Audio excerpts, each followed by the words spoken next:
আকাশ দেখল তার হাতের চামড়াগুলো পচে গলে সেই ফুটন্ত রক্তে মিশে যাচ্ছে। পিশাচটি যখন তার হাড় বের হওয়া আঙুল দিয়ে আকাশের চোখ উপড়ে নিতে চাইল, ঠিক তখনই কুয়োর দেওয়ালে এক প্রাচীন তামার ফলক নীল আলোয় জ্বলে উঠল। স্বাগতম বন্ধুরা, রাতের গল্পের আজকের বিশেষ পর্বে। আজ আকাশ জানবে তার পরিবারের এমন এক অন্ধকার ইতিহাস যা শুনলে আপনার গায়ের লোম খাড়া হয়ে যাবে। আপনারা দেখছেন অভিশপ্ত কুয়ো পর্ব ৩।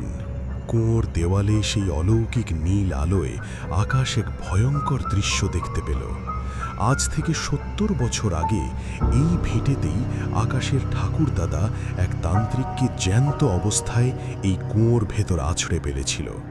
সেই তান্ত্রিকের একমাত্র অপরাধ ছিল সেই পরিবারের এক গোপন গুপ্তধনের কথা জেনে ফেলেছিল। তান্ত্রিকটি মরার আগে অভিশাপ দিয়ে গিয়েছিল, এই বংশের রক্ত যখন এই কুয়োর মাটিতে পড়বে, সেদিন আমি আবার ফিরে আসব আমার পাওনা বুঝে নিতে। পিশাচটি আকাশের সামনে স্থির হয়ে দাঁড়ালো। তার সারা শরীরে এখন অজস্র চোখের বদলে আগুনের মতো লাল পুঁজ গড়িয়ে পড়ছে।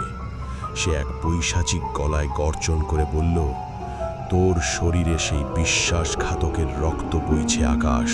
আমি ৭০ বছর ধরে শুধু এই দিনটার অপেক্ষা করেছি। সে তার লম্বা নখ দিয়ে আকাশের ঠিক মাঝখানে একটা গভীর ক্ষত তৈরি করল। আকাশ যন্ত্রণায় জ্ঞান হারাতে শুরু করল।